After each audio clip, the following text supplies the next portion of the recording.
ಕಾವೇರಿ ಜಲಾನಯನ ಪ್ರದೇಶದಲ್ಲಿ ಮಳೆರಾಯನ ಆರ್ಭಟ ಜೋರಾಗಿದ್ದು, ಕಾವೇರಿ ಹೋರಾಟಕ್ಕೆ ತಾತ್ಕಾಲಿಕ ಬ್ರೇಕ್ ಹಾಕಲಾಗಿದೆ. ಕೆಆರ್ಎಸ್ ಡ್ಯಾಂನಲ್ಲಿ ನೀರಿನ ಮಟ್ಟ 100 ಅಡಿಯತ್ತ ತಲುಪಿದೆ.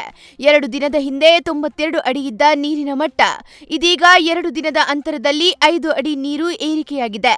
ಮೊನ್ನೆ 17 ಟಿಎಂಸಿ ಇದ್ದ ಡ್ಯಾಂ ನೀರಿನ ಸಂಗ್ರಹ ಇದೀಗ 20.477 ಟಿಎಂಸಿ ನೀರು ಸಂಗ್ರಹಕ್ಕೆ ಏರಿಕೆಯಾಗಿದೆ.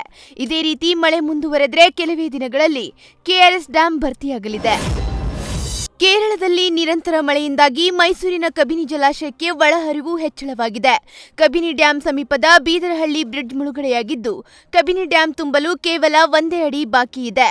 ಡ್ಯಾಂ ಸುರಕ್ಷತೆ ದೃಷ್ಟಿಯಿಂದ ಕಬಿನಿ ಜಲಾಶಯದಿಂದ ತಮಿಳುನಾಡಿಗೆ ಒಂದೇ ದಿನ 25,000 ಕ್ಯೂಸೆಕ್ ನೀರು ಬಿಡಲಾಗಿದೆ. ಸಿಡಬ್ಲ್ಯೂಎಂಎ ಆದೇಶ ಪ್ರಕಾರ ತಮಿಳುನಾಡಿಗೆ ನಿತ್ಯ 3,500 ಕ್ಯೂಸೆಕ್ ನೀರು ಹರಿಸುವ ವಿಚಾರವಾಗಿ ಬೆಳಗ್ಗೆ 11 ಗಂಟೆಗೆ ಗೃಹ ಕಚೇರಿ ಕೃಷ್ಣಾದಲ್ಲಿ ಸಿಎಂ ಡಿಕೆ ಶಿವಕುಮಾರ್ ನೇತೃತ್ವದಲ್ಲಿ ಸರ್ವಪಕ್ಷಗಳ ಸಭೆ ನಡೆಯಲಿದೆ. ಈ ಸಭೆಗೆ ಜೆಡಿಎಸ್ ರಾಜ್ಯಾಧ್ಯಕ್ಷ ಕೇಂದ್ರ ಸಚಿವ ಕುಮಾರಸ್ವಾಮಿ, ವಿ. ಸೋಮಣ್ಣ, ಶೋಭಾ ಕರಂದ್ಲಾಜೆ, ಪ್ರತಿಪಕ್ಷ ನಾಯಕ ಆರ್. ಅಶೋಕ್, ವಿಜಯೇಂದ್ರ ಸೇರಿದಂತೆ ಹಲವರಿಗೆ ಆಹ್ವಾನ ನೀಡಲಾಗಿದೆ.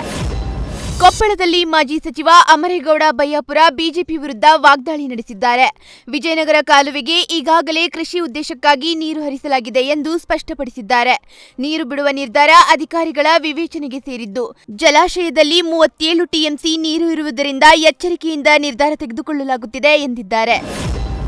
ಶಿವಮೊಗ್ಗ ಜಿಲ್ಲೆಯ ತೀರ್ಥಹಳ್ಳಿಯ ಇಂದಿರಾನಗರದಲ್ಲಿ ಗುಡ್ಡ ಕುಸಿದು 3 ಕಾರ್ಮಿಕರು ನಾಪತ್ತೆಯಾಗಿದ್ದಾರೆ. ತಡರಾತ್ರಿ 2:30 ವೇಳೆಗೆ ಮಳೆಯ ಅಬ್ಬರ ಹೆಚ್ಚಾದ ಕಾರಣ ಗುಡ್ಡ ಕುಸಿದಿದೆ. ಗುಡ್ಡದ ಕೆಳಭಾಗದಲ್ಲಿ ಶೆಡ್ ನಿರ್ಮಾಣ ಮಾಡಿಕೊಂಡು ವಾಸ ಮಾಡುತ್ತಿದ್ದ ಒಂದೇ ಕುಟುಂಬದ 3 ನಾಪತ್ತೆಯಾಗಿದ್ದಾರೆ. ಗುಡ್ಡ ಕುಸಿತ ಸ್ಥಳಕ್ಕೆ ತೀರ್ಥಹಳ್ಳಿ ಶಾಸಕ ಆರಗ ಜ್ಞಾನೇಂದ್ರ ಭೇಟಿ ನೀಡಿ ಪರಿಶೀಲಿಸಿದ್ರು. ಅಧಿಕಾರಿಗಳೊಂದಿಗೆ ಚರ್ಚಿಸಿದ ಶಾಸಕ ಆರಗ ಜ್ಞಾನೇಂದ್ರ ಗಾಯಾಳುಗಳಿಗೆ ಸೂಕ್ತ ಚಿಕಿತ್ಸೆ ನೀಡುವಂತೆ ಸೂಚಿಸಿದ್ದಾರೆ. ಮಾಜಿ ಸಚಿವ ಕಿಮ್ಮನೆ ರತ್ನಾಕರ ಕೂಡ ಭೇಟಿ ನೀಡಿ ಪರಿಸ್ಥಿತಿ ವೀಕ್ಷಿಸಿದ್ದಾರೆ. ದಕ್ಷಿಣ ಕನ್ನಡ ಜಿಲ್ಲೆಯಲ್ಲಿ ಇಂದಿನಿಂದ ದಿನಕ್ಕೆ ಮಳೆ ಪ್ರಮಾಣ ಹೆಚ್ಚಾಗಿದೆ. ಕಳೆದ 2 ದಿನಗಳಿಂದ ಕರಾವಳಿಯಲ್ಲಿ ಭಾರೀ ಗಾಳಿ ಮಳೆ ಉಂಟಾಗಿದ್ದು, ಮಳೆಗೆ ಸಮುದ್ರ ಪ್ರಕ್ಷುಬ್ಧಗೊಂಡಿದೆ. ಮಂಗಳೂರು ಹೊರವಲಯದ ಸಸಿಹಿತ್ಲು ಎಂಬಲ್ಲಿ ರಕ್ಕಸ ಗಾತ್ರದ ಅಲೆಗಳು ದಡಕ್ಕೆ ಅಪ್ಪಳಿಸುತ್ತಿರುವುದಕ್ಕೆ ಮತ್ತೆ ಕಡಲ್ಕೊರೆತ ಉಂಟಾಗಿದೆ. ಅಲೆಗಳ ಹೊಡೆತಕ್ಕೆ ರೆಸಾರ್ಟ್ ಹಾಗೂ ಅನೇಕ ಮನೆಗಳು ಅಪಾಯದಲ್ಲಿ ಸಿಲುಕಿವೆ. ಕೊಡಗು ಜಿಲ್ಲೆಯಲ್ಲಿ ಮಳೆ ಮುಂದುವರೆದಿದ್ದು, ಇಂದು ಜಿಲ್ಲೆಯಲ್ಲಿ ರೆಡ್ ಅಲರ್ಟ್ ಘೋಷಣೆ ಮಾಡಲಾಗಿದೆ. ಭಾರೀ ಮಳೆಗೆ ಕಾವೇರಿ ನದಿ ಅಪಾಯ ಮಟ್ಟ ಮೀರಿ ಹರಿಯುತ್ತಿದ್ದು, ಭಾಗಮಂಡಲದ ತ್ರಿವೇಣಿ ಸಂಗಮ ಸಂಪೂರ್ಣ ಜಲಾವೃತವಾಗಿದೆ. ಮಡಿಕೇರಿ ಭಾಗಮಂಡಲ, ನಾಪೋಕ್ಲು ಭಾಗಮಂಡಲ ರಸ್ತೆ ಮೇಲೂ ನೀರು ಹರಿಯುತ್ತಿದ್ದು, ಬೆಟ್ಟಗುಡ್ಡ ನದಿ ಪಾತ್ರದ ಜನರಿಗೆ ಎಚ್ಚರಿಕೆ ವಹಿಸುವಂತೆ ಜಿಲ್ಲಾಡಳಿತ ಸೂಚನೆ ನೀಡಿದೆ. ಚಿಕ್ಕಮಗಳೂರಿನಲ್ಲಿ ಮಳೆ ಅಬ್ಬರ ಮುಂದುವರೆದಿದ್ದು, ತುಂಗಾ ನದಿ ಪಾತ್ರದಲ್ಲಿ ಪ್ರವಾಹ ಸ್ಥಿತಿ ಉಂಟಾಗಿದೆ. ಶೃಂಗೇರಿ ಪಟ್ಟಣದ ಪ್ಯಾರಲಾಲ್ ರಸ್ತೆ ಸಂಪೂರ್ಣ ಮುಳುಗಡೆಯಾಗಿದ್ದು, ವಾಹನಗಳ ಸಂಚಾರ ಸ್ಥಗಿತವಾಗಿದೆ. ಶಾರದಾಂಬೆ ದೇವಾಲಯದ ನೆಲಮಾಳಿಗೆ ಊಟದ ಹಾಲ್ ಜಲಾವೃತವಾಗಿದೆ. ಭಾರೀ ಮಳೆಯಿಂದಾಗಿ ಶೃಂಗೇರಿಯಲ್ಲಿ ಜನಜೀವನ ಅಸ್ತವ್ಯಸ್ತವಾಗಿದ್ದು, ತುಂಗಾ ನದಿ ತೀರಕ್ಕೆ ಪ್ರವಾಸಿಗರು ಹೋಗದಂತೆ ಪೊಲೀಸರು ಎಚ್ಚರಿಕೆ ನೀಡಿದ್ದಾರೆ. ಮಳೆಗೆ ದತ್ತಪೀಠ ರಸ್ತೆಯಲ್ಲಿ ಕಾಂಕ್ರೀಟ್ ತಡೆಗೋಡೆ ನಿರ್ಮಿಸುತ್ತಿದ್ದ ಜಾಗದಲ್ಲೇ ಸುಮಾರು 70 ಅಡಿ ಎತ್ತರದ ದರೆ ಕುಸಿದಿದೆ.